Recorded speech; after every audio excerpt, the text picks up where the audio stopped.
"Holy jumping Satan!" They were like, "We're going to attack the wall," and the others were like, "No, we're going to defend it." And thrown barrels, and giant are attacking the gate with mammoths, and the other wildlings are attacking from the other side, and there is this guy, and there is a Jon Snow's love interest who's killing everyone with arrows, and then battles and long uncut sequences of battles and bloodshed and death, and episode 9 was a riot. So anyway, welcome back to the Dramatis Lectio of Rise of the Phoenix Empress.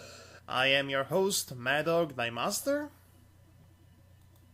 And I am Devarakron, joining Madhog as always. Okay, so last time when we left our lovely main character, Sunbeam Sparkle, we found out she cannot live with herself, knowing that someone else's apprentice is more talented in magic than their own daughter, which she is training personally. So of course the natural course of action would be to take extreme measures, in her own words. Measures that are extreme, and they need to be taken immediately. So without wasting any more time, we did all the introductions and all the things that needed to be explained in the previous session of this Lectio, so let's just jump in and continue where we left it. Okay? Sounds good? Sounds like a great plan to me. Alrighty then. We would begin my new lesson plan the next morning. As was often the case, I arose much earlier than my daughter. No doubt she had once more stayed up well into the wee hours of the morning. She's much like us. I was going to say. She's probably watching some YouTube videos all night long. Looking through one of her books. Close it. Oh, she's reading from fictions. Okay. Close enough. Yeah, that makes sense. 'Twas a common occurrence, and one I generally did little to discourage. If she was to one day take my place as I was about to say it like you do it. Curse you, Devar! You were about to transmit to me the Devaritis, whatever it is that you are affected at. Archmagus, she would need a firm grasp of magical theory. Once she had done enough field work to prove herself capable, I fully intended to have her to do research work until she uncovered something suitably grand to seal her reputation. Her late rising provided me with ample opportunity to finish my preparations. I did not expect to enjoy this new method as much as our previous one, and I certainly did not expect my daughter to, but such was the way of things. I did not teach her magic as a form of idle diversion, but to ensure that she would possess the skills needed to ensure that her very survival, if given the freedom to choose their own path to knowledge. Most children would be quite content to remain illiterate savages. Wow, she has a great high hope for children. Well, she kind of has a point. You know, if parents weren't there pushing their kids to go to school or otherwise educate them, they would spend their all their days playing video games, or in this case, reading from fictions. Oh, whichever is more easy to target. When my daughter finally joined me some hours after first light, she found a considerable breakfast awaiting her. Oh, so new training comes with Oh, so you mean to tell me that new training comes with a more delicious breakfast? I'm on for it. yeah, benefits on the food. I'm going for that. Well, so I want. I can't. Okay, now I'm picturing this scene in which daughter comes into the table and says, "So, mother, what's up for breakfast?" And mom is like, "Oh, we have sandwich with spam and spam ham and sandwich with eggs and eggs with spam and ham and sandwich and more and pastries with ham with spam." ham and spam, spam, spam, spam, spam ham, sandwich and spam, spam, spam, spam, spam, spam, spam, spam, spam, spam, spam, Spam, spam, spam, wonderful spam. spam, spam.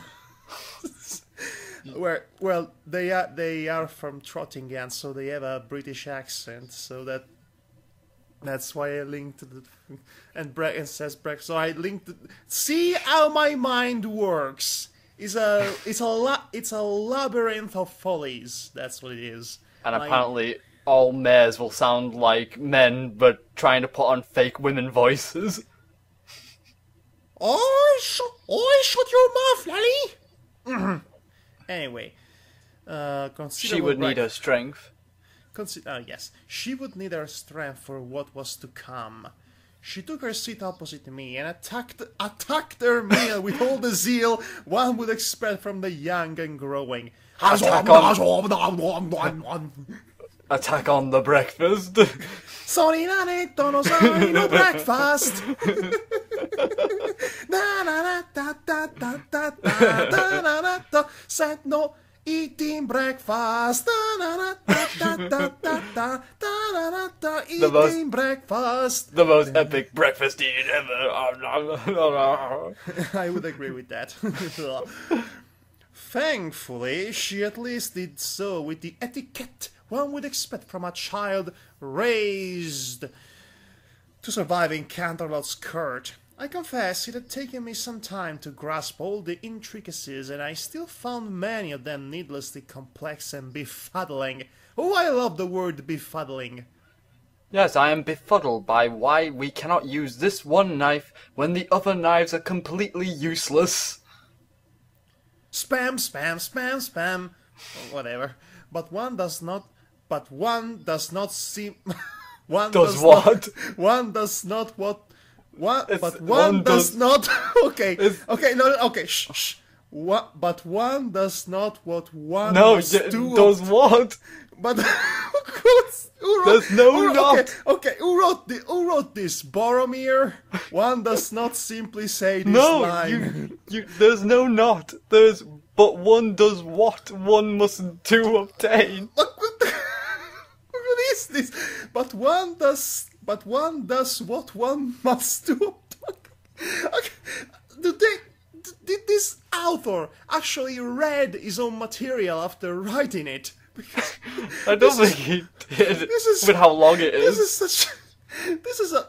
Okay, there is a tongue twister and then there is a brain twister. This is a brain twister right here. But one does what one must to obtain and hold power. This is the most needlessly complicated sentence we come across so far. Yes, I'm so amused by this. It matters little how foolish the game when the rewards for victory were so great. Such considerations were why all those areas of the Archmagus Tower in which I would ever entertain a guest were the very image of opulent luxury. I like the word opulent. It's a very rare word to hear, but I use it quite a bit in my music. You make music? No, I mean lyrics. I used to write lyrics a lot back in the day. If you ever write a spam song, let me know. Canterlot society places a great deal of importance on displays of wealth and power. I like to say power, like that. And Opulent power. And thus I ensure that every visible surface in the tower, some preposterously, I like the word preposterous since we're speaking about our favorite words, some preposterously expensive embellishment adorning it. However off-putting, I could go for some pudding right now. However off-putting I found the display, appearances must be upheld.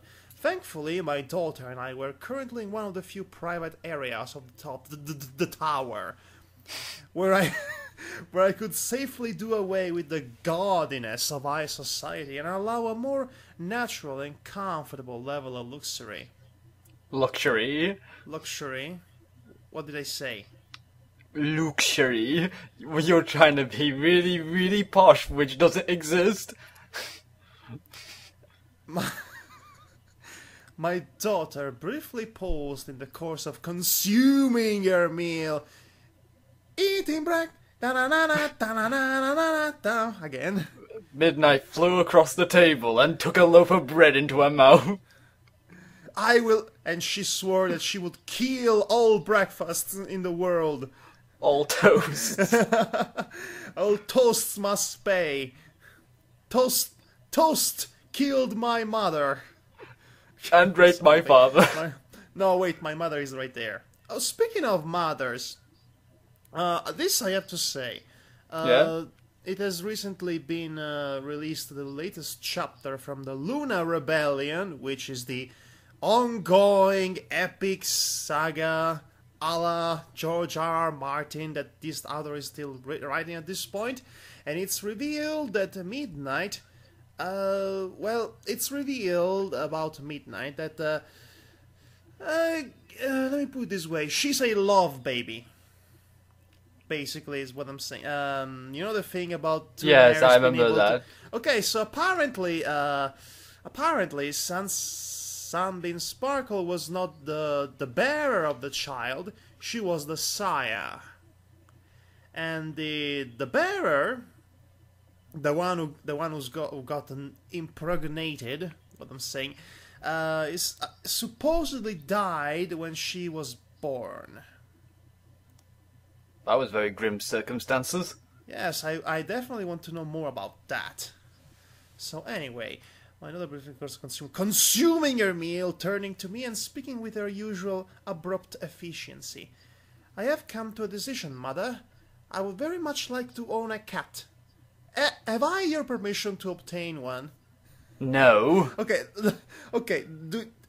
The way she says it seems like obtaining a cat requires bureaucracy. Okay, sign the fine print line here for receiving your animal kitten pet, and okay, we're not be considered responsible for any injury and whatever. Like you have to sign a contract to have a pet or something. No, I answered immediately. Thou hast distractions enough from thy studies, as it is. The feeding and care of an animal is an unneeded burden and a pointless waste of time that could be put to better uses. Like killing off your enemies. Just a recreative suggestion. Let us not even consider the possibility that she would be lax in attending its needs and expect me to take up the burden. I actually can relate with that. But by your will, Mother.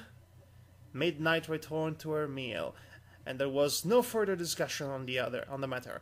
So after finishing killing the breakfast, once my daughter completed her meal with her usual commendable efficiency, she remained seated, patiently waiting for me to instruct her as to our next activity.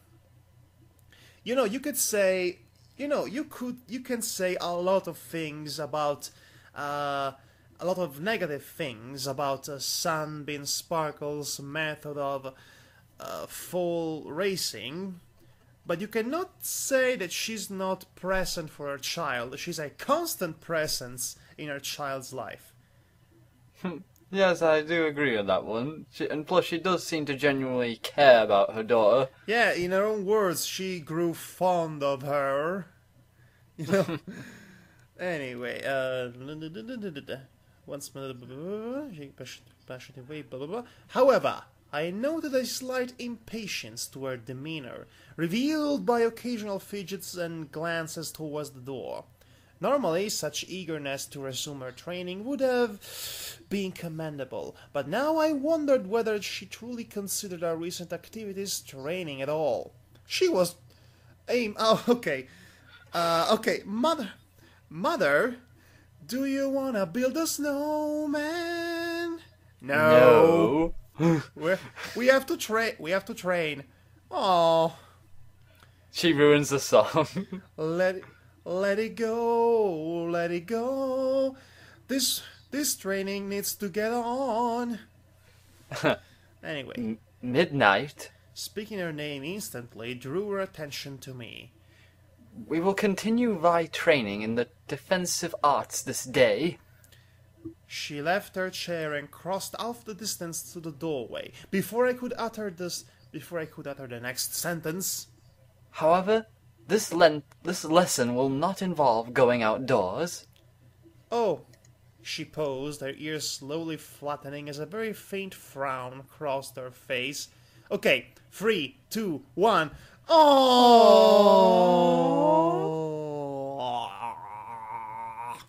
Poor thing, I want to pet her now. Very well then, mother. What are we to study? As I said, we will endeavor to improve thy skills in defensive magics. We have the magics. If thou dost properly apply thyself to the task, I am certain thou shalt master the lesson ere the day is out. My daughter considered the matter briefly, then offered a single nod.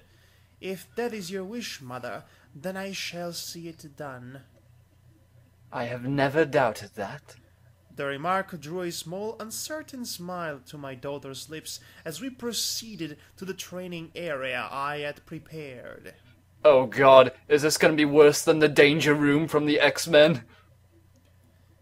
Well, it depends on your definition of danger. Midnight, have I ever told you of my own experience in learning defensive shields? This is going to be good. My daughter pursed her lips in thought. I cannot recall you ever speaking of it, mother. 'Tis possible that you'll have, and my memory is failing me in the matter. If that be the case, then I apologize. Such a polite, perfect daughter, isn't she? Yes, it's picture perfect of us.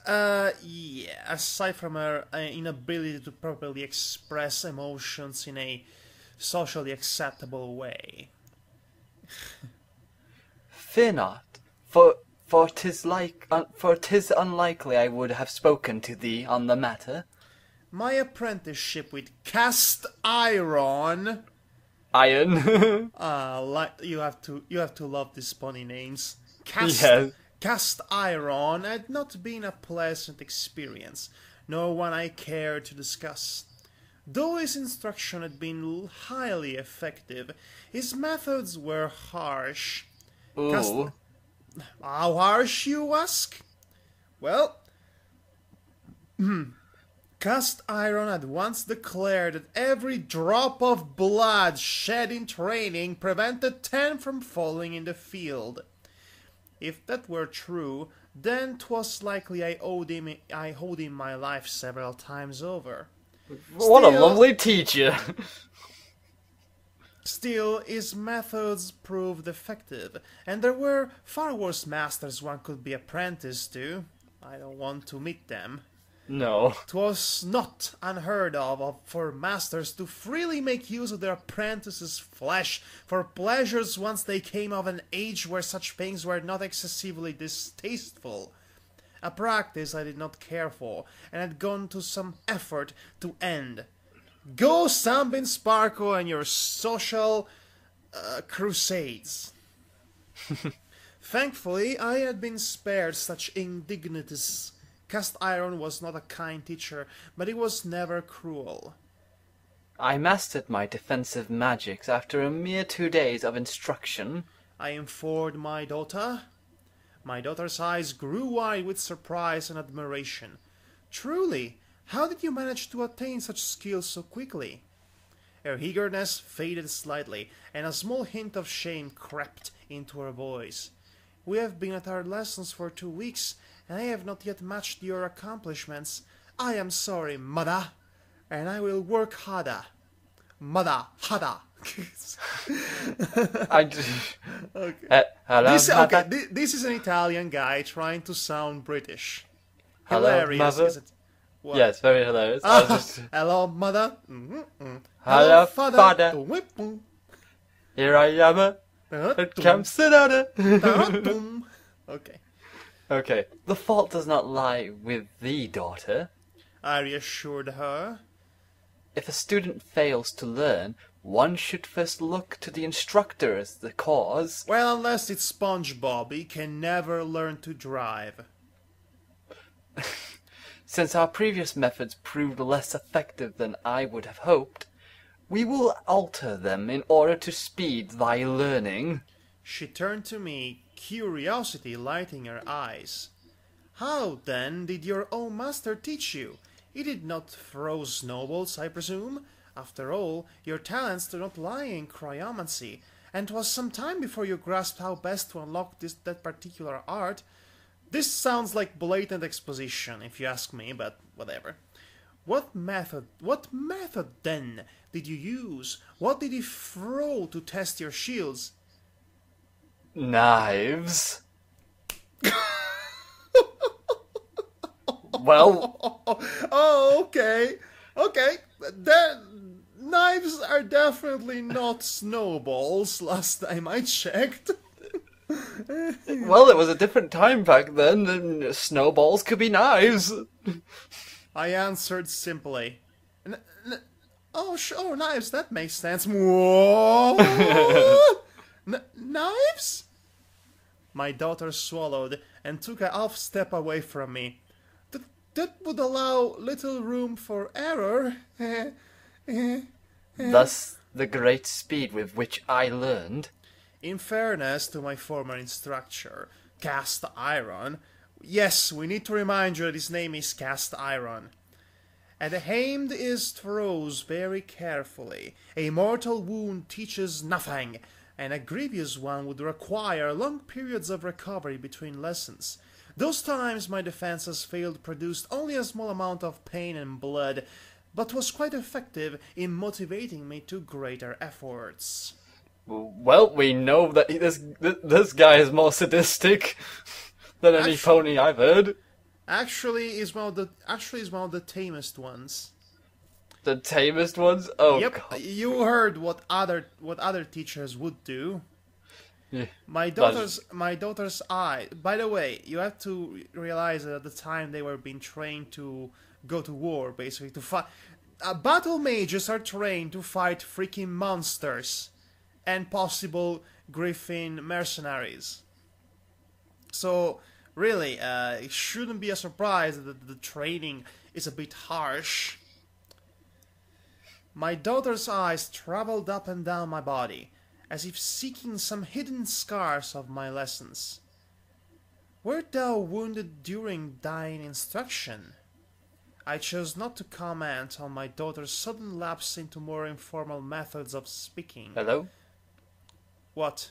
You suddenly got cut off then for a second on my end, so I was making sure. Worry not, I am recording on my end, so nothing shall be lost for the final product. Yeah, I know, but I'm just saying for the Skype convo.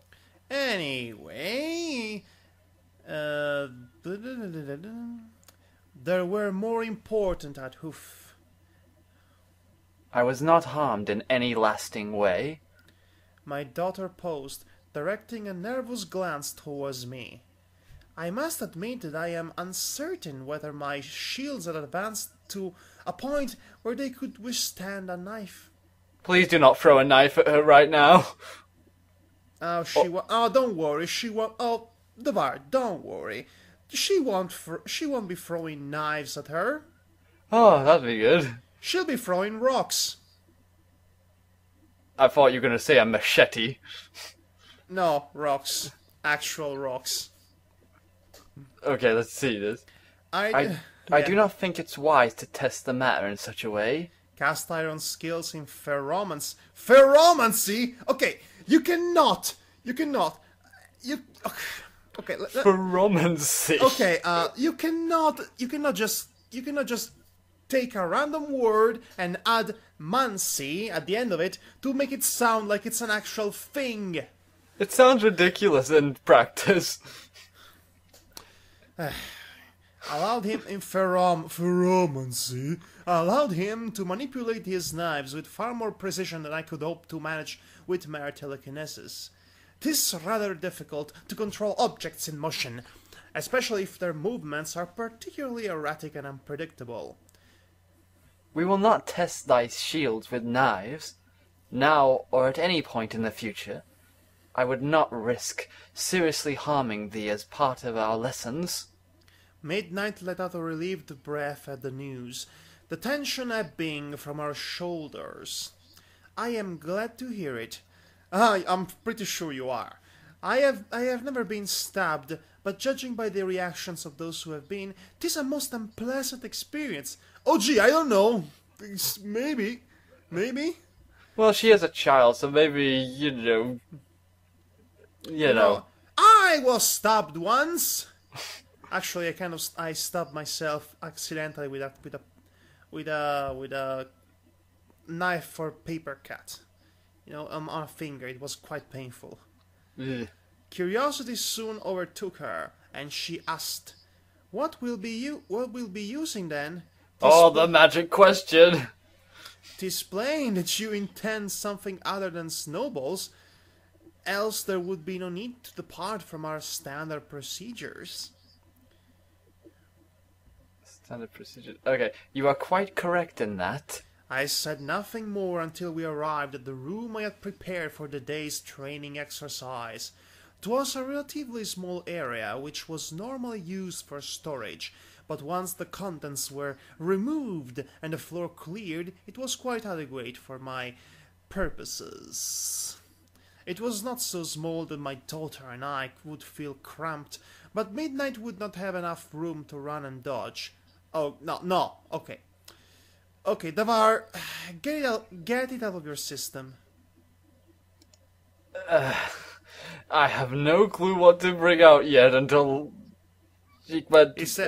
She said dodge. Do the joke now so we can move on. Dodge. There. See? We did it. I wasn't thinking that until you said it.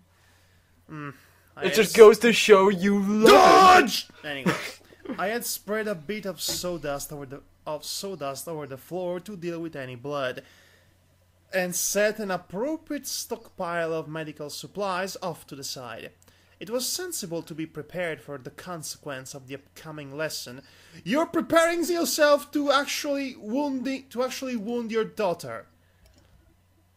I'm just so amazed. We cannot judge her by the standards of today's society. These clearly were different times, also in a completely different world altogether. So,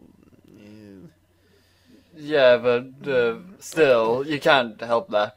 Also, okay. you can't help but you can't help but imagine that something is going to be horribly wrong at some point, one way or the other. We will be using rocks for this exercise. At least they're not pointy like knives. Rocks? Agum? Midnight hesitantly stepped forward, approaching the large bucket of rocks. She has a bucket of rocks! I had prepared for the exercise. Oh yeah, I knew these rocks would come in handy someday. I was actually hoping she would have a bucket of fish heads or a bucket of golf balls. I don't think golf existed back then. But did you get the reference? Like the. Yes, I do. The bucket of fish heads and the bucket. Yes, of yes, I know. Sam and Max. hit the road, which is a game we should definitely get down to play one of these days. Yes, we should. Her ears went flat at the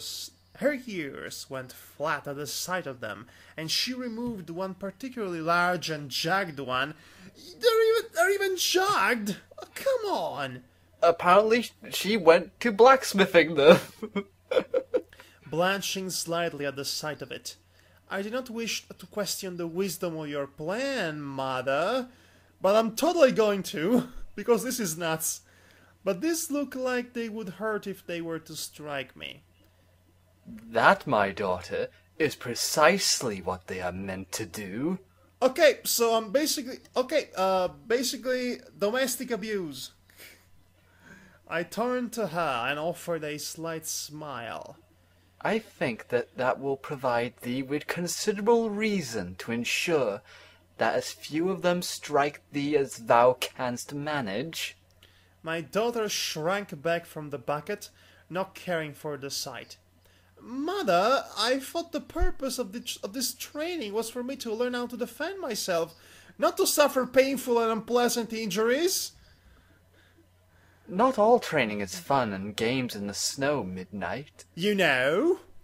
I briefly frowned in disapproval, then turned my tone gentler. You had to sound a bit sterner. Then turned my tone gentler and somewhat more understanding. Now you have to sound gentler. I take no pleasure in this, but sometimes a bit of pain and blood in the training room will save thee from much greater suffering the future. I'm sorry, are you planning to send your daughter to fight some monsters in the north regions? Especially ones that can throw rocks. I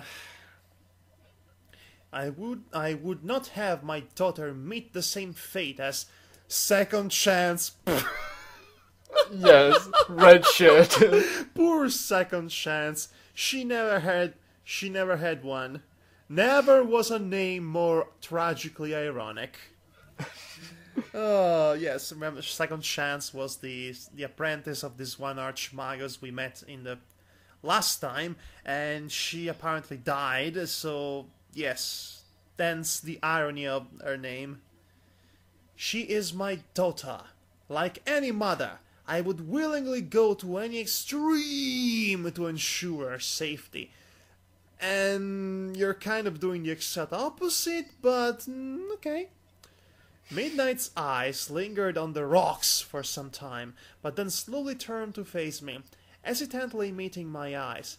Mother, you are certain that this is the best way to learn? I am. Sam, I am. I don't know why I said it in that sort of tone. I'm all of me. I'm all of me. Sorry, that made me think of Shadow the Hedgehog for some reason. I thought of something a lot more classy than you.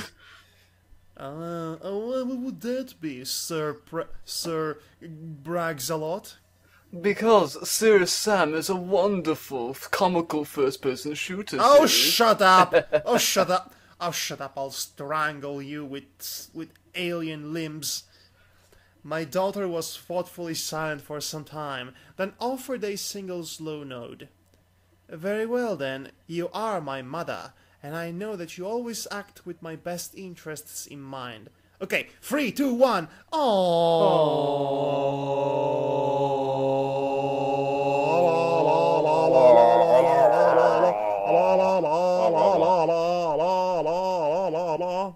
And you're done.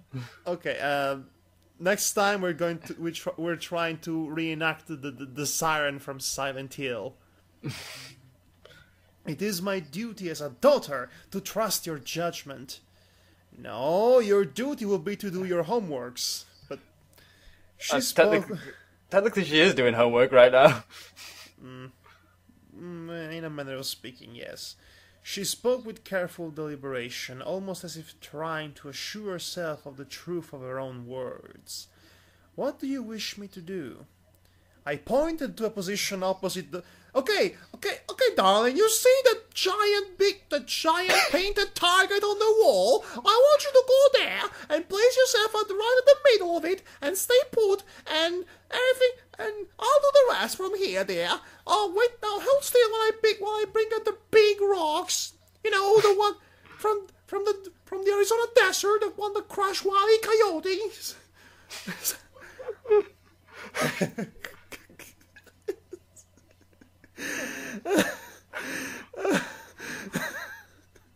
Okay.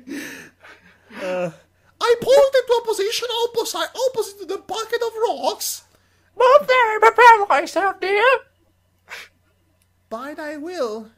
My daughter hastily moved to her designated position. Her breath came fast and sharp, and her eyes seemed fixed upon the rocks. I lifted a suitable one, and she gave a nervous swallow, taking half a step Beck. Mother, are you certain that we must train in this way? Mother, are you certain we must train in this way? Could we not just walk in the snow again? I will redouble my effort to learn if you will, but stay your oath for long enough to allow me to. Midnight?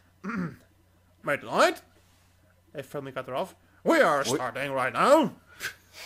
Okay, so I'm going full Monty Python tonight, apparently. Okay, place your bets, folks. How long will it take for things to go horribly wrong? 1 paragraph? 10 seconds. 1 paragraph? 2 paragraphs? 1 sentence? 1 line? Place your bets. A paragraph. I measured the distance between us, carefully calculating the exact course the stone should take. I would need to act with the utmost care in this matter. While I could use telekinetics to control the rock to some degree, it would not be wise to take needless risks. 'Twas of the utmost importance to provide the appearance of mortal peril whilst avoiding the reality of it. Unicorn magic is, to a degree, a matter of instinct. A healthy dose of fear might be just the push Midnight needed to achieve her full potential. A full spoon of fear makes the medicine go down. Well, it's either that or the magic of friendship. Unfortunately, she doesn't have any friends, so... throwing up rocks you go. Throwing rocks up you go. I never intended for the stones to strike her in any meaningful way. I would not have objected to a passing graze, to be sure. Pain is an excellent motivating force for defensive magic. Even a small cut or bruise might serve as a fine incentive to push her to better efforts. Speaking of which, I don't know if social services would agree with you on that matter. I don't think Celestia would agree with her on this matter either. Let me get you into a secret. Celestia is social services. Well, yeah, duh. And you'll see what I mean later on. Must serve as a fine incentive to... It might seem cruel to speak so coldly of injuring my daughter, but the entire process would ultimately be to her benefit. Better to shed a little bit of her blood here than now, rather than see her meet her end spitted on the end of a lance. Why would that be the case? I mean, the war is over and all that. I'm just wondering what made her worry so much about a lance all of a sudden, so specifically. Could have been anything. Because there was this lance is one of the favored weapons of the Pegasi clans, along with the wing blades. Ah. Now, wing blade is a really cool concept for a weapon. Basically, as the name suggests, they are blades applied to a Pegasus' wings, so he can actually fight in midair, taking advantage of his own flying momentum. Must make some comical sword fighting in the air then, with their wings. It's actually kind of cool once you actually see it in action. In your head there. Of course, I mean, when you read about it at least. Midnight tried to raise her shield in... What? I think you skipped a sentence saying, I hurled the rock towards her. Okay. You're going to love this sentence, by the way. Oh? I hurled the rock towards her. From that point, matters escalated quickly. And there you go, folks. That explains it all. Midnight tried to raise her shield in time, but much like the snowball from our previous lesson, her shield came into being a moment too late, and far too weak for its purpose. It would have been better had she failed to cast the spell completely. Had she failed, the rock would have continued on its planned course, barely passing over her head. I then would have chided her for ducking under the throw, and warned her that she would not be able to dodge the next throw. An ample enough warning that we were no longer at play without needlessly harming her. Unfortunately, my daughter did not fail. Instead, she was partially successful. The stone's curse was not halted, but deflected away from the path I had carefully calculated to avoid injuring her. The first stone. See who cast the first stone. There was a sickening crunch as it collided with her right foreleg. And there you go. The first stone, folks.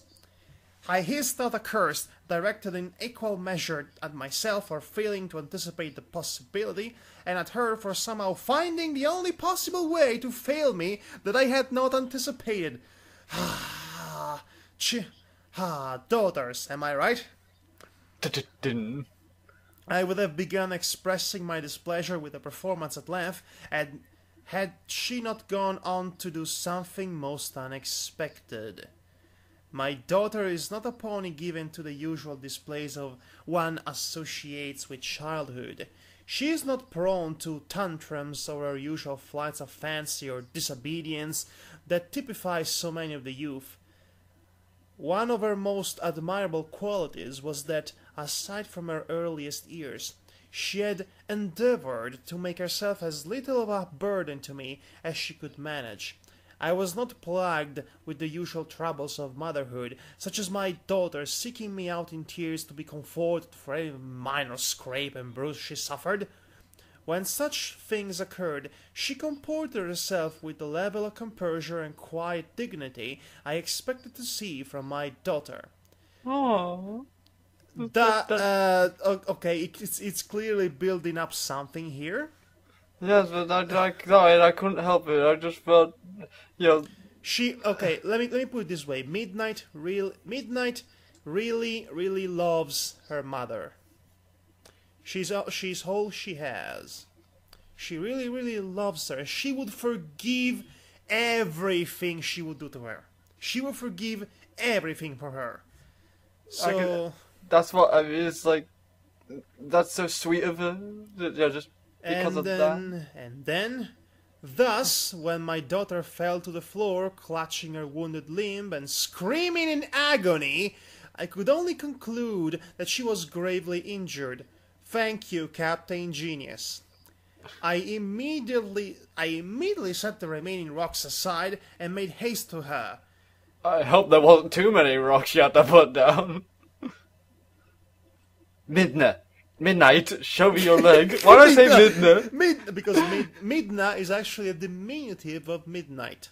I kinda knew that, if but... Sunbeam Sparkle was going to be the mother of Midna, this would have been the greatest crossover in history. To my surprise, by the way, because Midna is the Twilight Princess, and Twilight is a princess, and...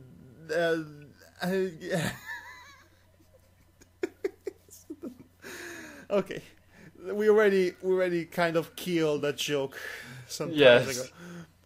To my surprise, when I saw my daughter's eyes, she was in tears. Mother, it hurts so much. Let me see. I snapped at her, struggling to resist the urge to grab her limb to examine it at once. Wrenching it about would hardly improve the situation. After a few moments' hesitation, she slowly ceased cradling her wound, gingerly extending her leg for my examination. The skin under her coat was already turning mottled purple. That's not a good sign, and a small cut where the stone had made its impact bled profusely. Oh, God! The entire area had been... Oh, Celestia. The entire area had already begun to swell, as though an apple had been halved and forced under her flesh. You really have to put that image in my head off. Her leg wavered as she presented it to me, likely pained by the mere tension of holding it at length. Despite her efforts to hold her leg straight, it rested at an angle, and a diagnostic spell confirmed that the bone was broken. Well, congratulations, Sunbeam, Mother of the Year. Yeah, don't you feel better about that now? Slow, sarcastic clapping. Damnation! I hissed.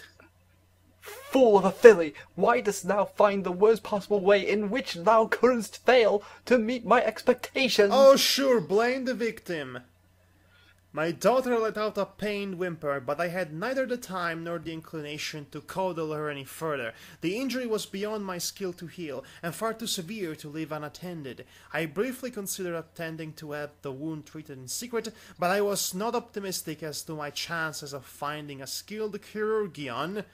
Chirurgeon, by the way, that's the terminology here.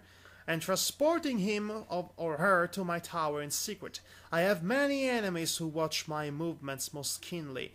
Even if I could elude them, Celestia sees and knows far more than any mortal pony, and she does not suffer harm to foals lightly. Okay, you have to keep this in mind. Better to act openly on the matter. Attempting to conceal the matter would only encourage the creation of rumors that would trouble me far more than the actual truth. Even at the moment she's still thinking of her position. It was quite common for apprentices to be injured in the course of their studies.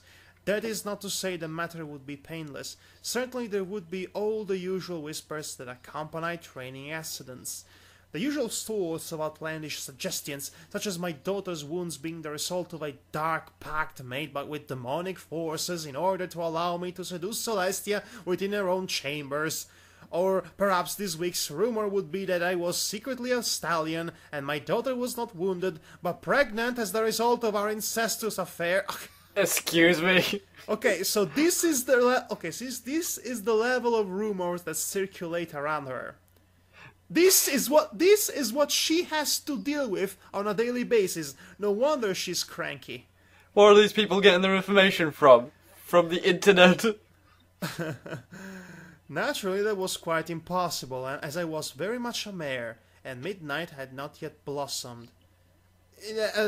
Yeah, because actually you could get a mare pregnant if you were another mare in Equestria, because that's how it works, apparently. Love magic and whatnot. Wild rumors aside, I would likely face some small bit of scrutiny from Celestia. I'll say, I would need to act quickly in order to mitigate that particular issue. As the matter of the clippings showed, the matter of the clippings. I haven't heard that matter for a long time. Okay, so basically that was the matter of the so-called clippings is basically the catalyst that started that is basically the one catalyst that in the long run would actually bring on the civil war between the Pegasus clans and the rest of Equestria. It all started with an idiot older brother cutting off the wings of her little sister, and that became an excuse for Sunbeam Sparkle to start an inspection on the Cloudsdale that would eventually lead to a lot of proud Pegasus clans to be very, very much offended by their methods of inspection. So yes. Yeah. Anyway, the matter of the clippings showed Celestia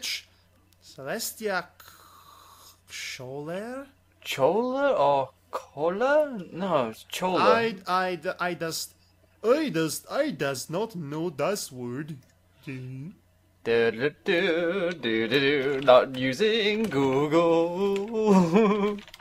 Celestia Kohler is roused by the mistreatments of foals.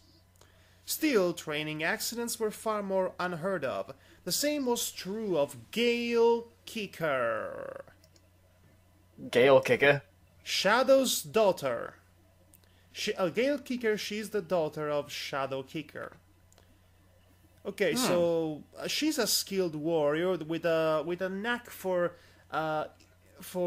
basically becoming an expert in use for as many different kind of weapons as possible. But the real abilities lie in intelligence gathering and espionage. So. Okie dokie.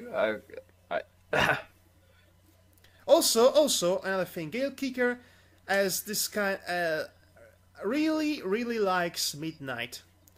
In fact, at some point she even started to fantasize to adopt her. Okay, Gail Kicker might be the only equine being that actually finds Midnight's demeanor to be absolutely adoracute. it's actually quite adorable. Anyway, Shadow's daughter might have an odd fondness for my own, but a mare raised in the proud warrior culture of Pegasopis would hardly be surprised by a training injury. She'd likely suffered far worse during her own childhood. Mother, will you stop? Mother, will you stop staring at the? Will you stop? Mother, will you stop staring at the target painted on the wall? I'll actually do something about my injury. Thank you. My daughter cried, removing me from my contemplations. Please, my injury pains me. Is there nothing thou canst do to end it? Be silent, Midnight. I commanded her. I am thinking, and idle words from thee do not make the process any swifter. Have you actually found what choler means? Yes, I've got Google up. Medieval science and medicine, one of the 4 bodily humours identified with bile and believed to be associated with a peevish, irascible temperament. Okay, that explains it. Thankfully, my daughter complied. Regretfully, the silence offered no further insight into how I might address the matter. 'Twould seem there was nothing to be done in the matter but to acknowledge the injury and seek treatment for it. A PTE could not be handled discreetly, but such was the way of things. Canst thou walk, Midnight, or is thine injury too severe? Though the one leg was plainly useless to her, she did still have 3 perfectly functional ones. They used to kill horses when they got an injured leg. Just saying. You really had to bring that one up, didn't you? Whenever am I going to bring it out otherwise? My daughter let out a tiny whimper and struggled to rise to her hooves. For a moment it seemed as though she would manage it, but then her legs failed her and she nearly fell to the floor. Before she could land upon her wounded leg, I quickly ensnared her within a telekinetic grasp, lifting her up and placing her upon my back. Once I had her in position, her unwounded foreleg slowly curled around my neck, and she very gently nuzzled me. Aww. No doubt driven by the pain of her wound to seek maternal comfort. My eyes fell once more upon her wounded limb, and an odd emotion overtook me. Oh no! She's experiencing motherly concern! We must run! Get to the escape hatch! And an odd emotion overtook me. I had seen and caused far more gruesome wounds in my time. I also had this one fool becoming a living timing bomb to kill his own father, but that's another story.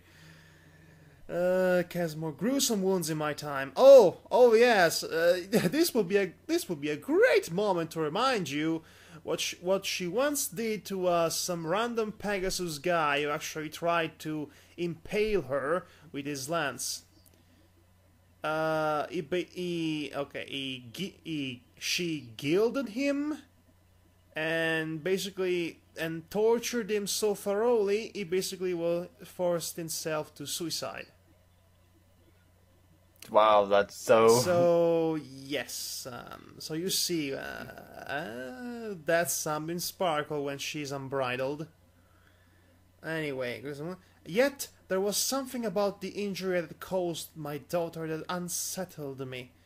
Without making any conscious decision to do so, I found myself working what healing magic I possessed over her limb, though it would not be nearly sufficient to undo the injury. It would be at least lessen the bleeding and pain. Now you have to kiss it better. And then you level up to the next level of motherhood. Yes. Wait. What's that little tune that the characters from Dragon Quest have when they level up? I forget. I only played one Dragon Quest. I think it's just the simple or something like that. I forgot what it is. Midnight let out a quiet murmur of gratitude, nuzzling the back of my neck once more. Mother, I am sorry for failing you. Midnight. I gently interrupted her. Recall thy lessons.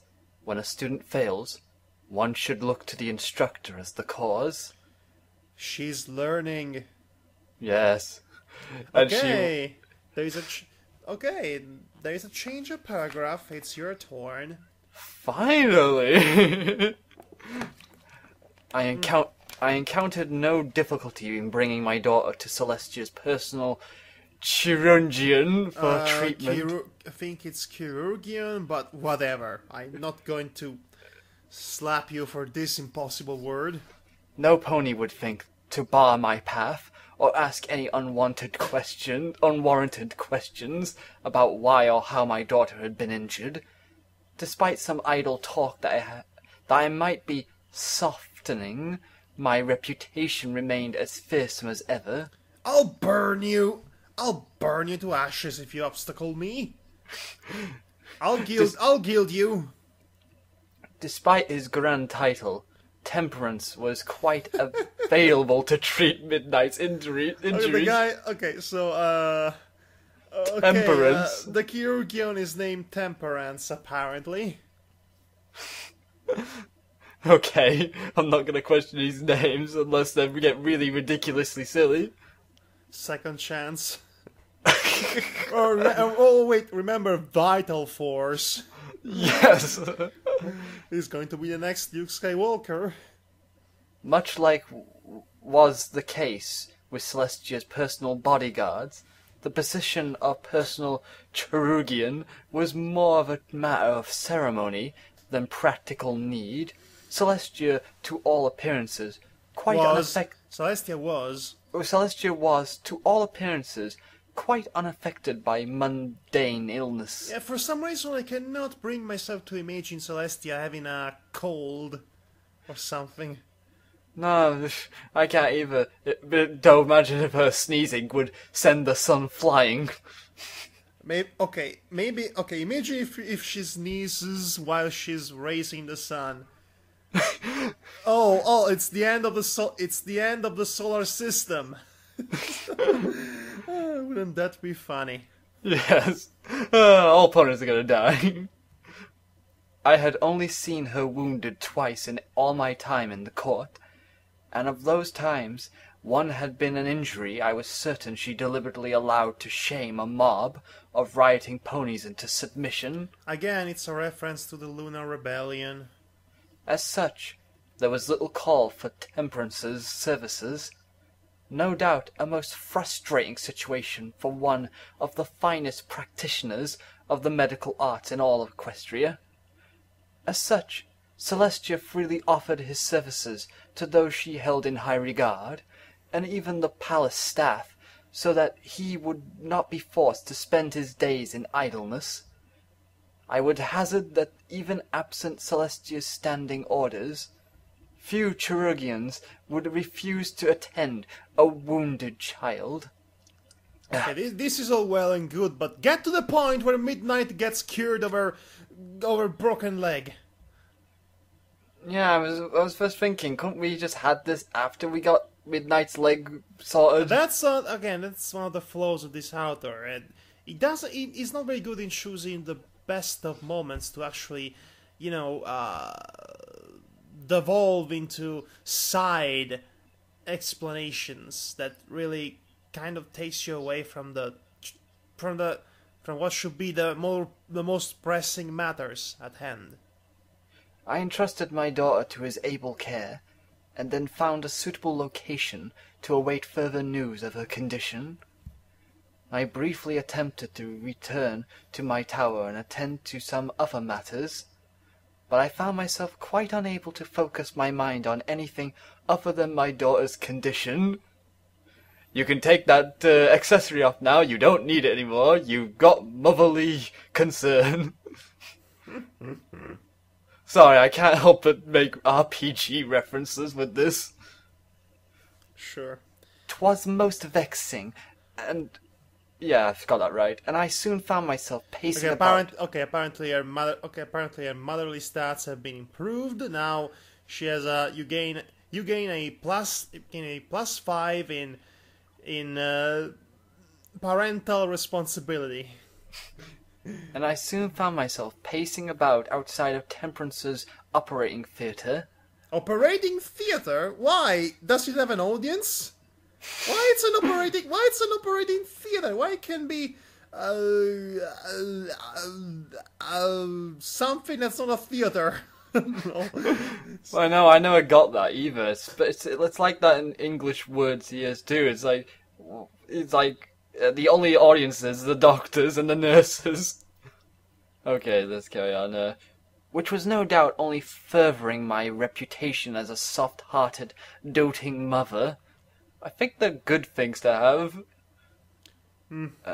Like Elmador from Fantasy Tactics. An ogre to his enemies, but a kind, gentle soul to his allies. Very motivating.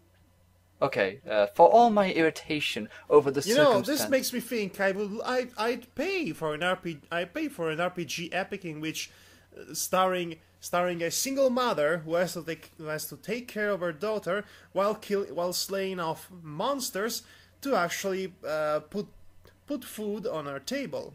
Well, I would play that game. That would be cool. That would be cool. Well, if I was to believe the reviewers, Dead Rising 2 sort of did that okay-ish. It's... No, I want a mother, not a father. Fathers, we've seen million fathers. Let's have a freaking strong female heroine for once. Video game industry, stop being so focused with your Caucasian bits. I'll just agree with you there and discuss this matter another time because it will take too long. Anyway, for all my irritation over the circumstances, I could see no other direction in which I might act. As I waited, my mind lingered on the events leading to my daughter's injury. Feeling guilt? Feeling guilt. Apparently so. You see, it's rewarding when you see a character that started off being quite detached from anything, growing into a full-fledged person as she experiences emotions, and it's a rewarding experience. It makes for a more compelling main character. Words, yeah, I know what you mean. My words to her echoed long in my mind, much as I would have preferred to lay the fault for my daughter's failure to properly defend herself entirely at her own hoofs. I could not deny that 'twas I had conceived the exercise and cast the stone, that midnight's efforts might deflect a projectile from its carefully chosen course was a foreseeable hazard, but one I had failed to account for. And yet she is still far better than Piccolo when he trained Gohan. I mean, seriously, the guy didn't really care about little injuries. Yeah. I do not tolerate failure. And the saddest thing is that Piccolo was such a better father figure for Gohan than Goku ever were. In a sense, yes. It's a miracle Gohan didn't grow up with massive parental issues. Like massive. I mean, Goku is a free-floating bomb, and it's completely worthless as a dead. Mom does nothing, but Mom is always yelling at him, and always forces to study and never had to do anything fun. Piccolo teaches him to dodge, and yes, It's a terrible environment to raise any child, come to think of it. Okay, I do not tolerate failure, not even for myself. Curse myself, this is the last time you disappoint me. And then she applies the force on herself and chokes herself. With hindsight's benefit, 'twas clear where I had erred. I had utilized my old master's methods without fully accounting for the differences betwixt our talents. Cast iron had a far greater degree of control over his knives than I over a few tossed stones. I should have used fire, or mayhaps ice, as my daughter did. A greater degree of control would have ensured that no such accidents could have occurred. Sorry, I had a frog in my throat, apparently. Amends would need to be made for my failure, some small boon to express my displeasure with the manner in which events had unfolded, perhaps tickets to some of those plays she was fond of. She's even thinking about cheering up her daughter once she recovers from her injury. That's almost like a normal mother. That's so heartfelt. That is so beautiful. And then you feel, and also it'll help you feel especially sorry for her when things will happen next. For that matter, she would likely appreciate some small tokens to comfort her upon the end of her treatment. Perhaps one of her dolls. I was not sure if she still played with them, but I do recall her being quite fond of them. Once, if nothing else, retrieving the objects would provide me with something to do other than uselessly pace about. So she goes back to the tower to get Midnight's doll. That's wow. Okay. And at the end of the day, she might not be very good at it, but she is genuinely a mother. Yes, it's just all this is just getting me in the heart. Invested. In my heart, yes, right in the heart. Okay. I made haste. That doesn't take much. I made haste to the tower and to Midnight's room. Her quarters are most intriguing in their decor. Do you seriously have the time to describe the decor of a room? Yeah, you think she would just be too, busy, to ignore all the decor to even bother describing it. Do we even care about the decor at this point? What purpose would it... what purpose would knowing the decor of a room accomplish? It's sadly one of those things with narrations where you have to describe the room somehow, so then people can imagine what it looks like, the scene. Okay, sure. Let's see, freedom. As I allowed her some degree of freedom in the matter, where she found so many replica skulls. Replica skulls. I mean, they're not real, but still skulls. Why she thought them a suitable accessory for almost anything, and why she decided to paint them all pink, I will never know. Okay, I retrace everything I said before about this not being interesting. It's definitely interesting. At least the substantial book collection was something I could quite understand, as were the various minor magic items she had begun toying with once her apprenticeship started in earnest. There had been some talk of a pet, too, a cat. I had not cared for the idea of having my tower smell of litter and cat food, but perhaps I should make some allowances on the matter. Once Midnight had properly healed, of course, and she would be entirely responsible for the creature's well-being. Perhaps some value could be had from setting her to the task.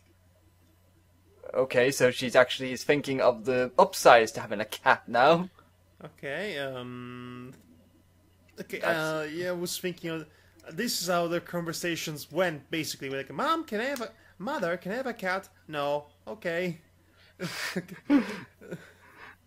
A brief search was sufficient to locate the chest where she kept her dolls. After some consideration, I opted to select one I was reasonably certain I knew the name of. Midnight had spoken once or twice of a Lady Button-Eyes. Originality. And there was but one doll, which was feminine in dress and appearance, and featured buttons in place of eyes. I do not quite know... it's a doll, it's a doll from Coraline. I was thinking that, actually, but I wasn't sure where to reference it here. I do not quite know why knowing the doll's name mattered to me, but it did. Perhaps saying the name as I gave it to her would offer some form of comfort to my daughter, and thus speed her recovery. I confess, ever since we had first begun the training exercises in the snow, I had begun feeling oddly towards my daughter. Her brief touches, her subtle smiles, and even her simple presence became a thing that brought me some level of comfort. The Archimagus tower felt oddly empty and cold in her absence. Archimagus! I thought it was Ark, you said. No, it's Archimagus. I was wrong. Ah. I almost said it wrong. Damnation. She loves that damnation. She should stop eating those damnations and get going. Okay, now pick up the pace because we're getting to a really interesting part. I truly had allowed myself to grow too soft towards the filly. The whole situation unsettled and confused me, and I wished to be done with it. Oh, she's confused by your new developed emotions as a mother. Yeah? Well, that's nice. Matters were always far more easily addressed when one does not become emotionally invested. One does not simply become emotionally invested. One does not become emotionally invested. I put the matter out of my mind as best as I could, and made my way back towards the palace, Lady Button-Eyes in tow. However, this time the journey did not prove so uneventful.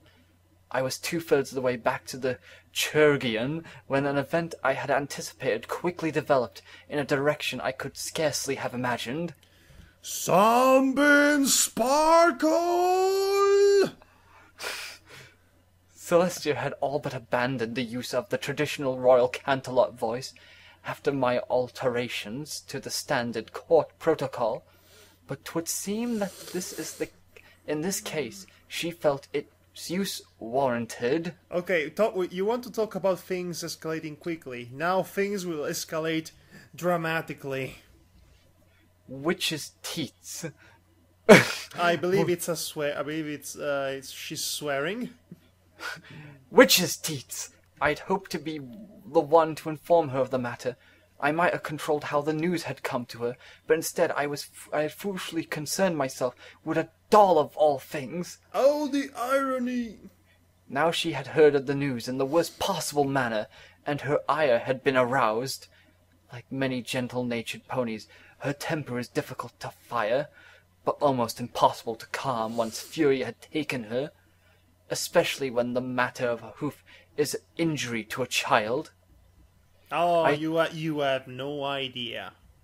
I turned to face her, already considering how best to explain my daughter's injuries, so that they did not reflect poorly upon my performance. She did not allow me a chance to explain myself. It is rather hard to draft an eloquent defense of one's actions whilst in the midst of being targeted by a beam of magic empowered by the very sun itself. Oh, wow! She immediately shot a magic beam at her without even. Wow, she's really mad, isn't she? Yeah, I was gonna say that. It was like. Okay, actually, you have to know how Celestia is being characterized in the stories of this author. Especially in the Lunar Rebellion. I mean, she really, really likes children. And yes, that's kind of... If you want to get her mad instantly, uncontrollably, furiously mad, you have to hurt a child. Really. Yes, to be honest though, it makes sense though. The wise thing to do would have been to accept the blow, then humbly beg forgiveness for my actions, whilst playing the wounded and helpless victim. However, a Magus would not survive decades of service without developing certain instincts. Oh no. The very instant I realized I was under attack, I erected an icy barrier to deflect the strike. Oh no. If that had been the sum of it, I might still have found some way to contain the situation, but one of the greatest assets of my fusion of cryomancy and pyromancy was the ease in which I could move between attack and defense in simple terms. Oh no! In simple terms, the best way to cast fire and ice is to manipulate existing heat rather than create it out of the aether, or ether. I don't know how to pronounce this word properly. Thus, the very heat of one removes from the area to conjure ice can quickly and easily be concentrated elsewhere to create fire. Thus, the very instant I created my shield, I had already begun gathering strength for a counter-strike. Oh no! Oh no! That's the worst possible thing you could do. That is the worst possible thing. Okay, I think I'll take over narration from here, if you don't mind. Yeah, I don't mind. It's been going a while.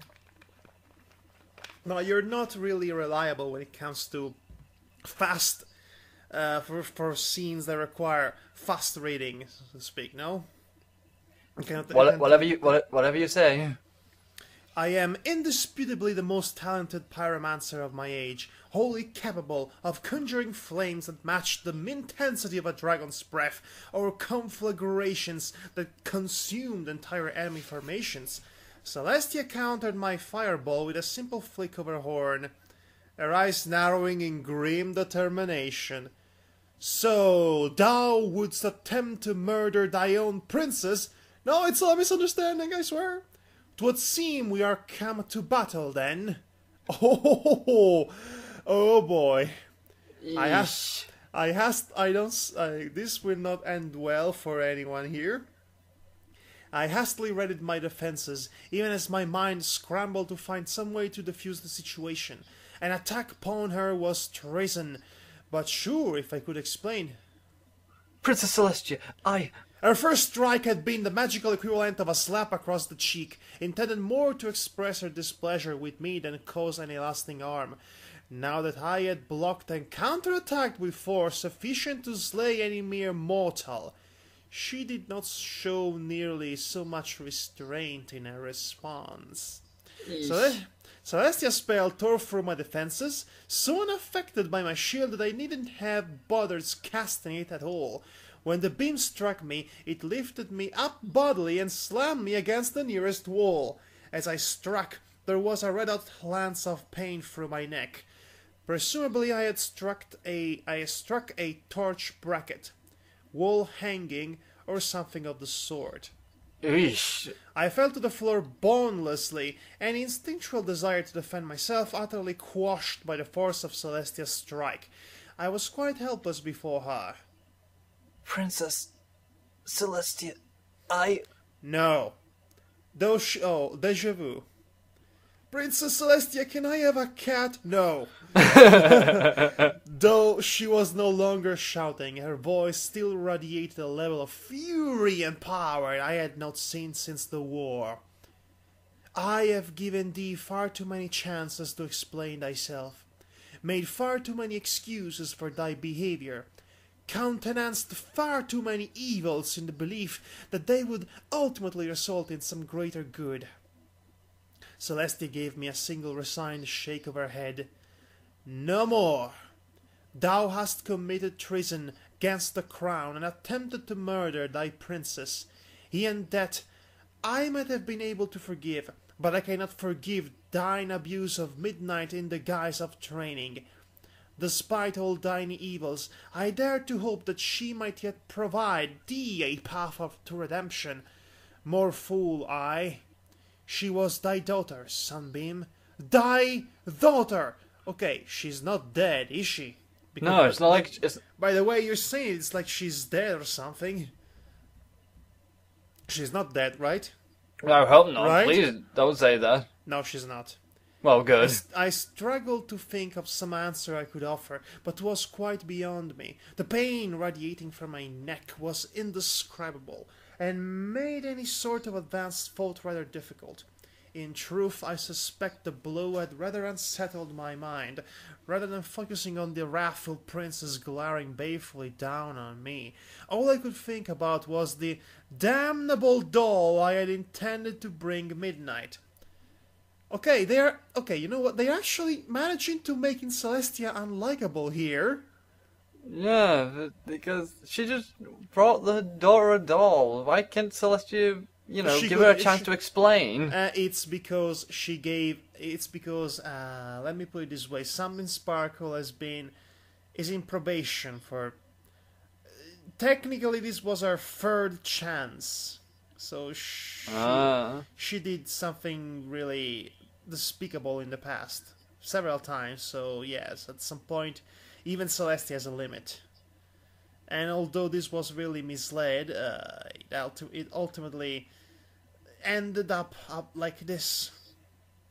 Celestia's attack had knocked it from my grasp, and it now lay some distance away. At that moment, my pain-addled brain could only focus on the need to reclaim possession of the doll, and I tried to summon it by my side. Celestia, unaware of the intent behind my spell casting, naturally assumed I was attempting to attack her once more. A second magical blast struck, dazing me and thoroughly ruining any spell casting I could have hoped to accomplish. When my vision cleared, Celestia loomed large over me, a single oof upraised and ready to strike. Sunbeams sparkle. For thy treason against the crown, and thy crimes against your daughter and all Equestria, I cast thee out. I strip from thee all titles and honors, and I take from thee thy power. Celestia lowered her head and whispered into my ear, I gave thee a chance to change thy ways after thou didst slay a child. In my heart I knew it a mistake, but I could not bring myself to admit that thou wert beyond salvation. Now that mercy has cost another child dearly, I'll not make the same mistake twice. She put a hoof on my cheek, pressing my head flat against the cold marble floor, whilst she raised the other high above my head. Oh, Mo. Her hoof descended with all the force of a hammer. Gilded steel found its mark at the base of my horn, and stars danced before my eyes as I felt, rather than heard, my horn fly from my skull. Ah! The pain which followed that loss is beyond any words. 'Twas likely a mercy that I lost consciousness for a few moments, stars and anguish giving way to the void and all too brief respite. Despite my considerable pain, I felt an odd sort of pride in Celestia. An archmagus who can spellcast will not remain a prisoner long, and the existing magic inhibitor rings were not equal to the task of restraining a unicorn of my ability. Still, I had not expected Celestia to have the strength of will to strike off my horn personally. She is normally slow to perform necessary cruelties. Perhaps I have had a positive influence upon her after all. Okay, she's delirious. Yes, she definitely is delirious, because that is just a silly thing to have to think at that very moment. Sadly, that brief moment of clarity as I drifted between oblivion and wakefulness proved entirely too brief. As I regained my senses, my eyes watered from the agony pouring through the shattered stump that had once been my horn. For her part, Celestia glowered down at me as if I were a particularly foul bit of offal stuck to her hooves. She then turned to address some pony who lay outside my current field of vision. Gale, take this criminal to the dungeons. We will decide her fate later. For now, there is a gravely wounded young filly in need of comfort. Oh, so Gale Kicker is introduced. Oh, goody. As Gale Kicker doesn't like Sunbeam Sparkle at all. Yes, that's... I would guess that. As Celestia departed, she walked past Midnight's doll, taking no note of its presence. For a moment I thought to call out to her, but I could not form the words through my agony. It seemed the pain of my injuries and the blows I had taken to the head had brought me a strange form of madness upon me, for all I could think of at the moment was the importance of delivering Lady Button-Eyes to my daughter. Yes, we established that several times, actually. Thoughts of the doll vanished entirely as Shadow's daughter stepped forward, golden eyes glowering at me in disgust. To what seemed she was filled with self-righteous fury. She had always been strangely fond of my daughter. Okay, so you be Gale. Get up, criminal. Though I was tempted to make some show of defiance, I quickly thought better of it. Gale had always been a duplicitous creature, and in my current state, would not be wise to provoke her. I would not wish to find her in my dungeon cell that night, arranging for me to take my own life in grief or suffer an unfortunate accident. For now, discretion and compliance were the better part of valor. For the moment, survival was my sole priority. Once lost pride is far more easily recovered than a lost life, a lesson many of rebels learn far too late at Mercedian fields. Don't ask, the story hasn't gotten that far yet. Ah, okay. Was my command unclear? Get up! Gale snarled. I tried to comply with her command, but experienced some difficulty in doing so. At first I was not sure as to the cause and thought that perhaps I was simply having trouble controlling myself on account of the pain from my neck and what remained of my horn. Try. Gale answered with a discontented snort, clearly having little patience for my efforts, nor sympathy for my current injuries. Likely she thought herself full of righteous anger regarding my daughter's straining accident. I continued to attempt the task, but met with no further success. I thought to turn my head so that I might have a look at them, but the merest fraction of movement set my wounded neck aflame. 'Twas a curious thing how my neck pained me so terribly, yet I felt no agony in any other part of... Nay, it could not be. And yet, the facts could not be disputed. Yep, she's paraplegic now. Hallelujah. Gale seemed to be rapidly losing patience in the face of my lack of progress in complying with Celestia's commands. If thou art not upon thy hooves within the count of 5, I shall drag thee to the dungeons by the tail, she threatened. I look forward to the staircases. I struggled to speak despite all the pain. Can't. Gale's eyes went wide with rage as she misheard my intended word.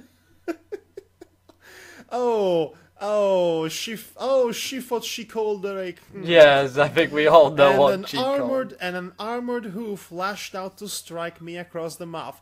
Yes, that will help her. That will improve her health. Dislodging several teeth in the process. Okay, so hornless, paraplegic, and now toothless. Being struck with... Wow, she really lost everything in a matter of seconds, didn't she? Yeah. Being struck with shoes made of thunder-forged steel is unpleasant. My teeth were not the greatest concern, though, for the force of her blows snapped my neck about, the movement causing such agony that I nearly emptied my stomach from the pain. I do not know if I screamed or not, but from the way Gale withdrew a step, I suspect that I must have. Though I pride myself on our resistance to ordinary pains, there are levels of agony which no pony can suffer without comment. I hastened to communicate my condition to her, lest she strike me once more for non-compliance. can't feel leg. Can't feel the legs, can't feel the legs, can't feel the legs, can't feel the legs. I don't know why I came up with that. The Pegasus frowned down at me, then leaned forward so that she might hear my words. Speak up, if thou hast anything worth saying. I spat out a broken tooth and a mouthful of blood, and managed something resembling plain and coherent speech. I cannot feel my legs. Change of paragraph. Gale Kicker was many things, but a sadist she was not. Once my crippling was revealed to her, she assigned 2 of her stallions to carrying me to the dungeons. The journey was a treatise on pain, with even the slightest steps and motions feeling a torture. Gale took note of my anguish, and ordered her soldiers to take some care in my handling. Her compassion has always been a weakness, though mayhaps in this case she simply wished to ensure that I would not expire from my injuries before Celestia had a chance to decide my fate. There was little need to risk angering Her Highness by accidentally killing me, when Celestia was likely to make a judgment to the same effect in the near future. My cell in the dungeons was quite habitable, as far as dungeons cells go. Despite the current state of my horn, they had placed an inhibitor device over what remained of it. 'Twas absurd, since the device was quite useless now, and if I regained my full powers, I could easily reduce the thing to slag, but I suppose it made them feel safer. The jailers had also placed me within one of the high-security and magically inert cells, designed to contain powerful spellcasters. This was somewhat more prudent measure, given that many magi are not wholly dependent on their horns to practice the art. Active spellcasting required an intact horn, but enchanted items and potions do not lose their power, simply just because the caster is crippled, and some magi are quite adept at hiding such items, e'en when stripped bare. This is not to mention that damaged horns do heal over time, though I was unlikely to have the months needed for my horn to completely regenerate. Needs a bit of Wolverine in her. That will fix her up. If nothing else, I was grateful for the fact that high-security cells require solitary confinement.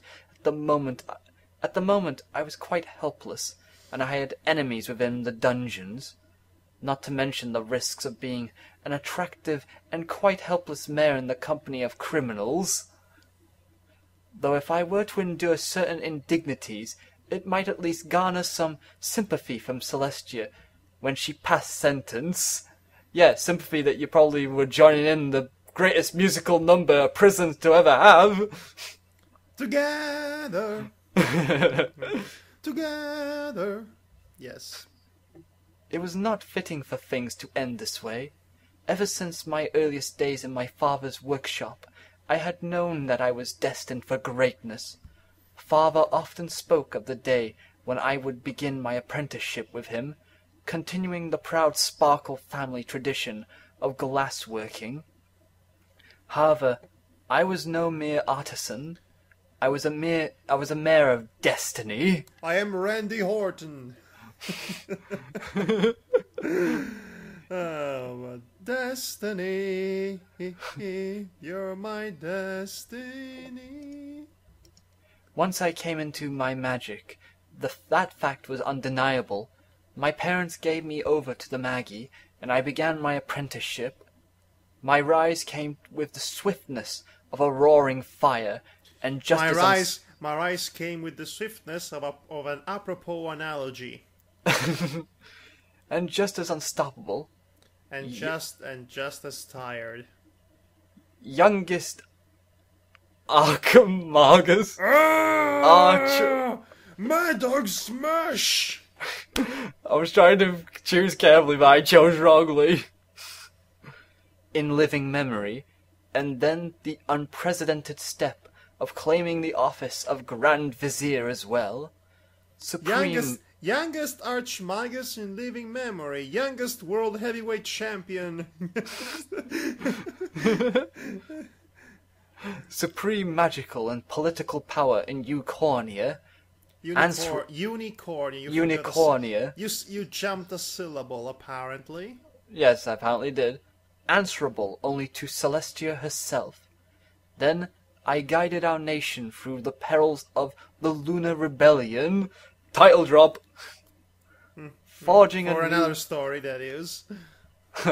Forging a new unified Equestria, when even Celestia doubted herself. 'Twas my strength and my vision that saw us through the war. And now she's been extremely bitter. And now all that was undone.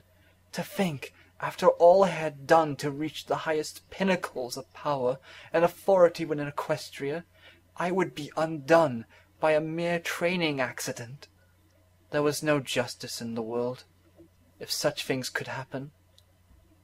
I do not know how long I lay there, discontented with my current situation and lacking any way to better it.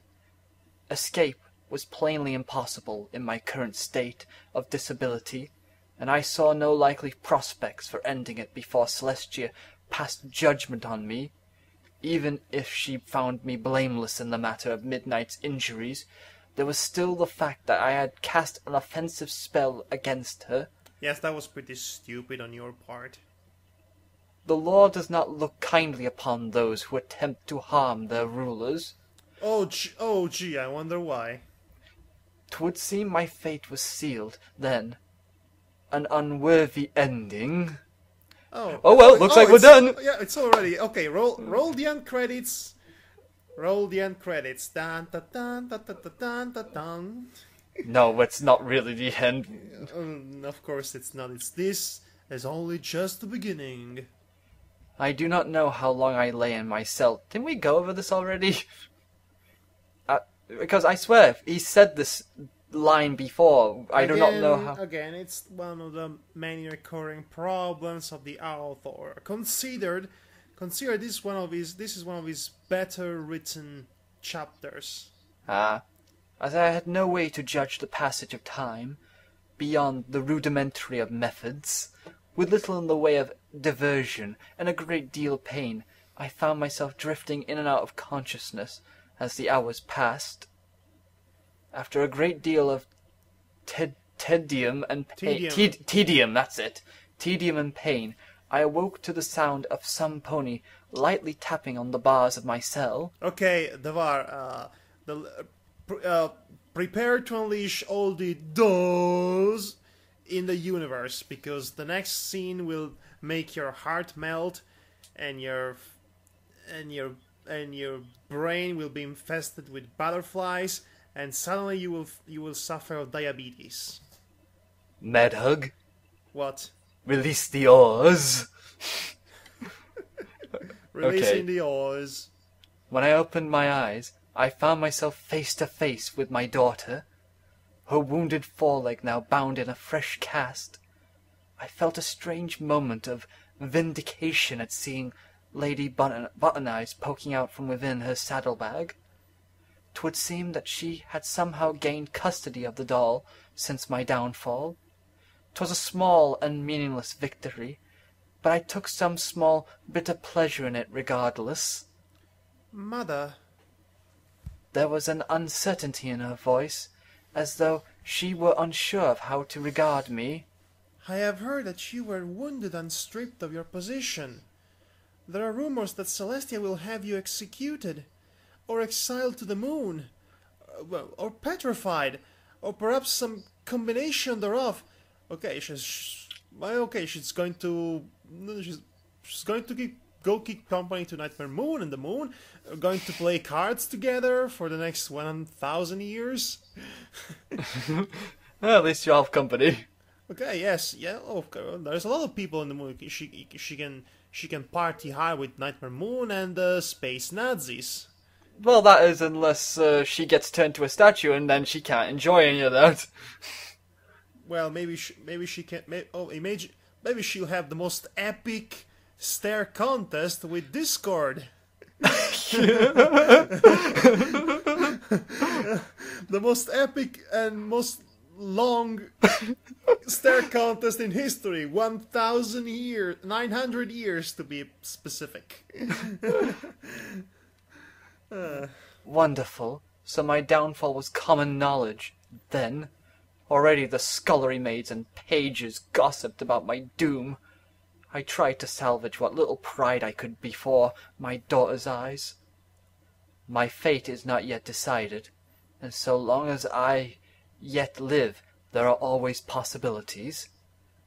Though my situation was undeniably grim, even the slimmest chance of salvation was preferable to a certain doom. And what of thee, my daughter?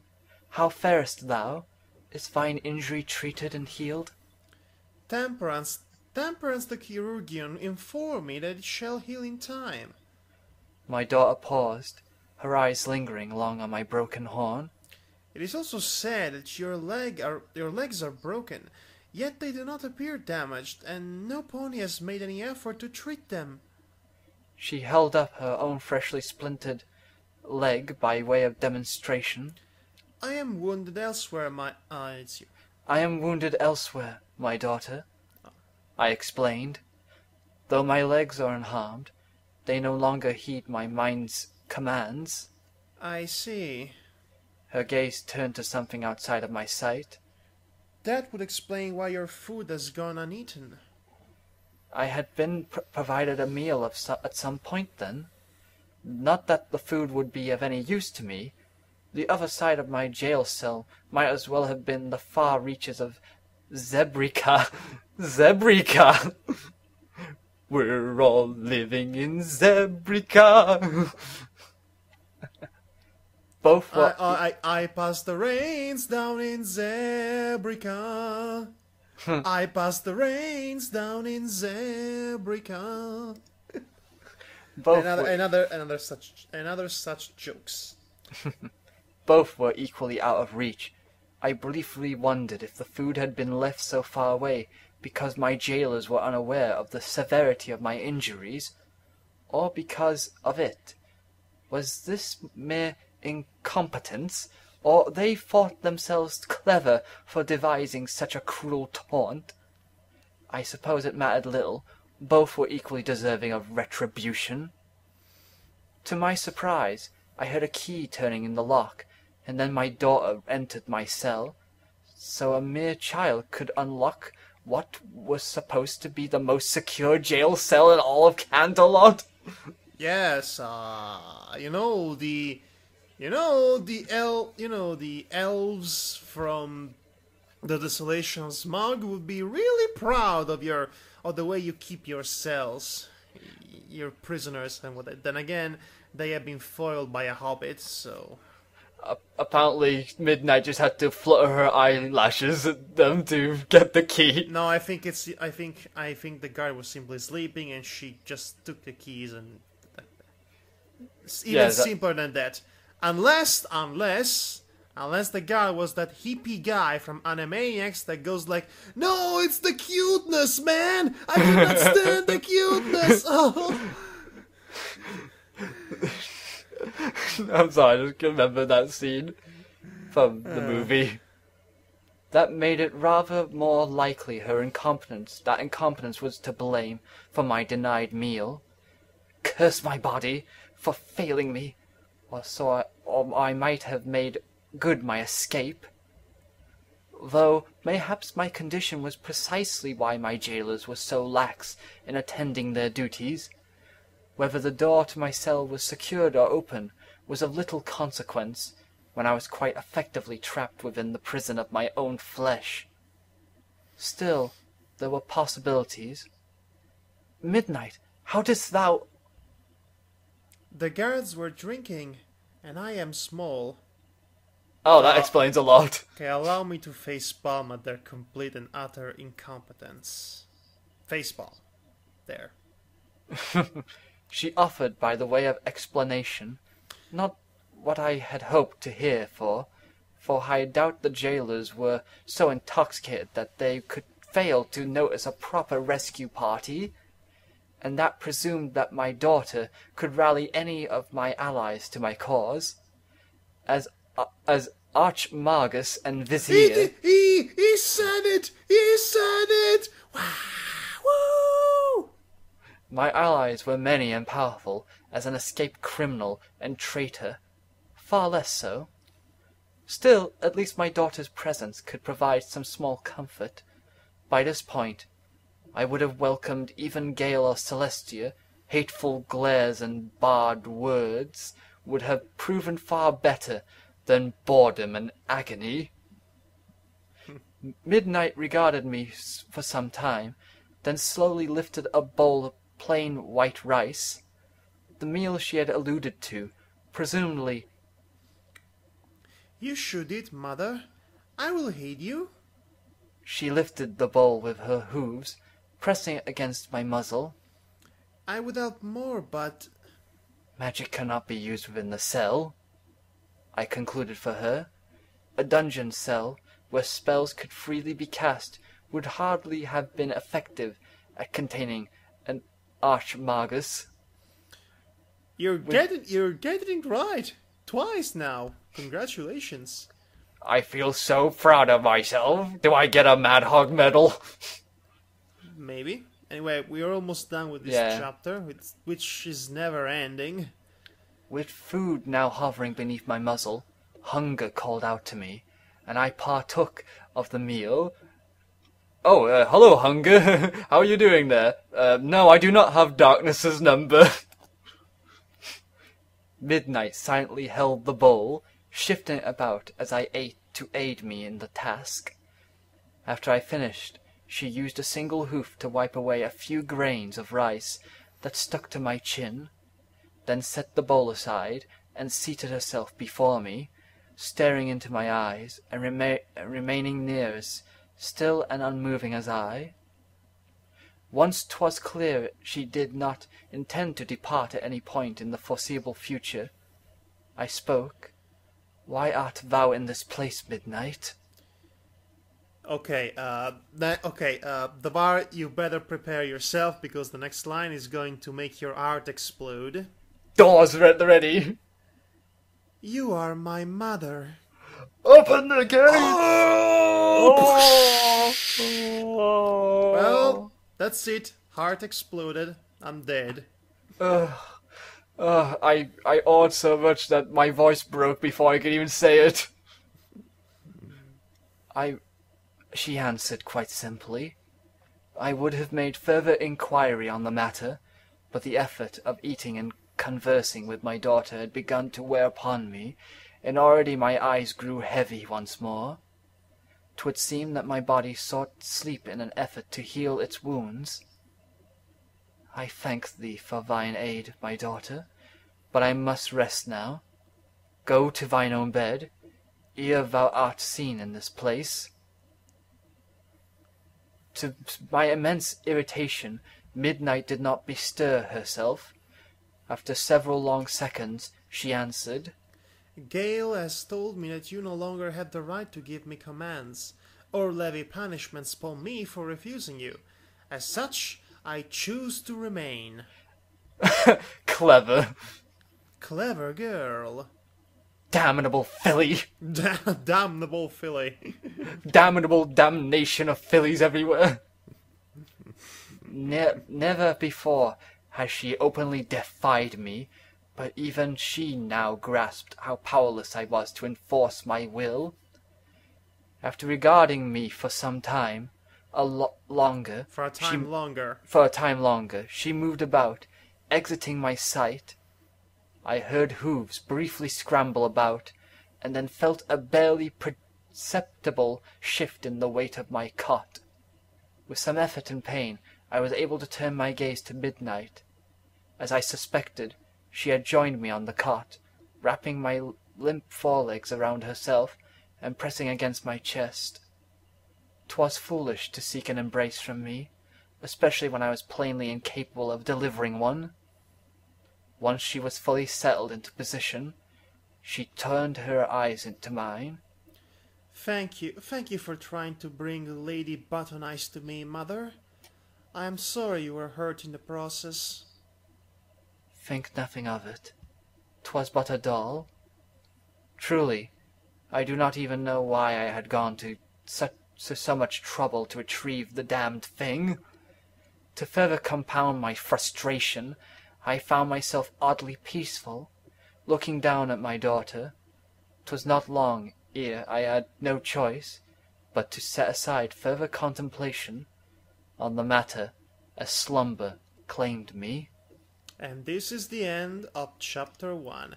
I told you this was good, wasn't it? Yes, good gracious, this was a very good story.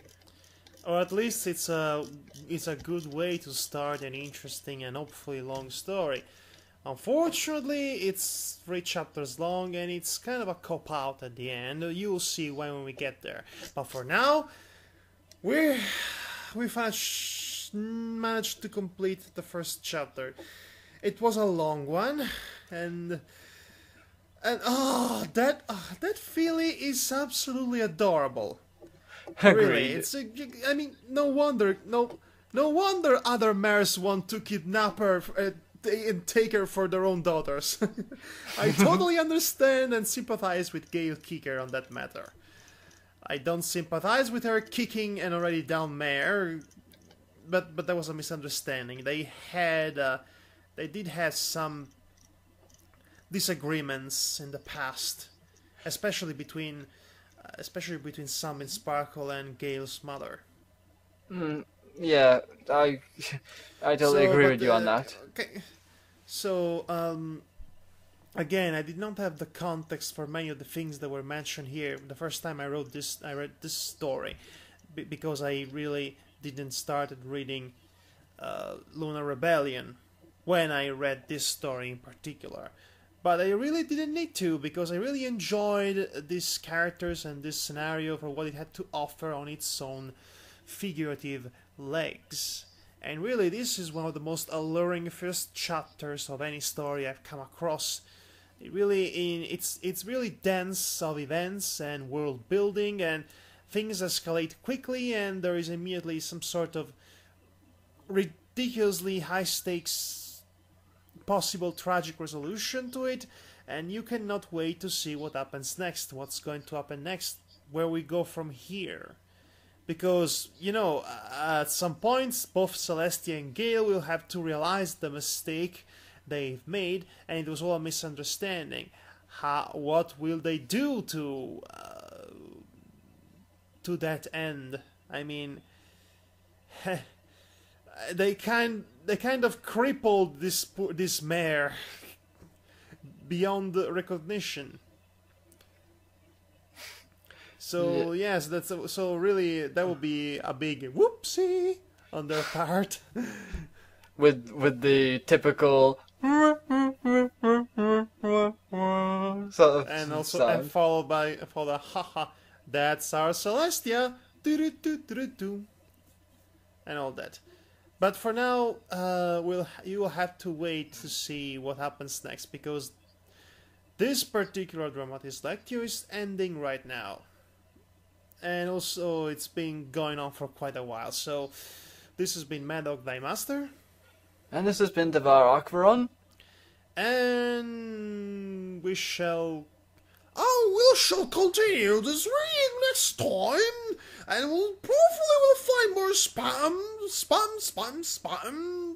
more targets painted on the wall, and more adorable scenes of adorableness, of Venus loving their mothers, and I'll set more silly accents, hopefully, and more silly names also. This story doesn't have a second chance with us. It will be vital that we use our force to get through it. See you next time, folks. Arrivederci.